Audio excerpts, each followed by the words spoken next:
Mòbils en una escola? Quants cops ens han dit que distreuen els alumnes a l'hora d'aprendre? A l'Escola Pi de Mataró això està canviant. Després de 300 anys ensenyant de forma tradicional, el Manel Trench, professor d'Història de l'Art, introdueix al centre les Flipped Classroom, un model educatiu que aposta per l'aprenentatge fora de l'aula, aprofitant el temps de classe per practicar els conceptes apresos a través de la tecnologia. El model tradicional és que el profe és el que té la font d'informació i que és el contingut, i l'alumne l'únic que fa és rep. Aquí jo el que intento què és? El profe que una mica sigui el gestor de les activitats, de l'aula, del contingut, però com a gestor. I que en aquest cas l'alumne aprengui no només d'escoltar el professor, sinó també de participar en l'aprenentatge. Hi ha una cosa que jo tinc molt clara, que és les relacions humanes són molt importants i, per tant, el vincle professor-alumne en el qual els alumnes vegin que el professor intenta motivar amb la matèria, això sempre existirà.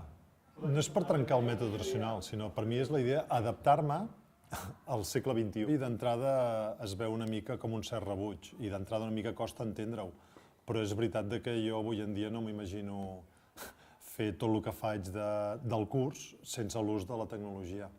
L'important és que l'alumne aprengui. Per tant, si podem aprofitar la tecnologia o aquest capgirar l'aprenentatge perquè a l'alumne li serveixi per tirar endavant, per què no?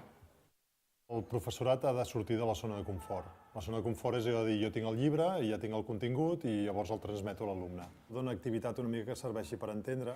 M'enduc els alumnes a Girona, aleshores els alumnes arriben a les 9 allà i els dic, mira, teniu 4 hores per voltar per Girona.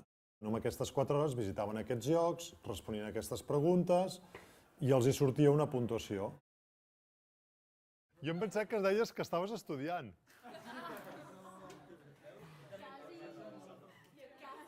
Una opció, que és en plan d'una mica de joc, seria el format de coets.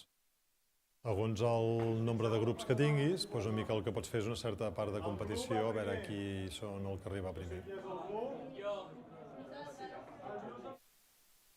Amb el nou enfocament, amb el nou ús de tecnologia i tot plegat, crec que aleshores el tant per cent a la gent a la qual pots ajudar i arribar és molt més ampli. La gran clau és que el professor, com ho diríem, encengui l'espurna perquè l'alumne vulgui aprendre.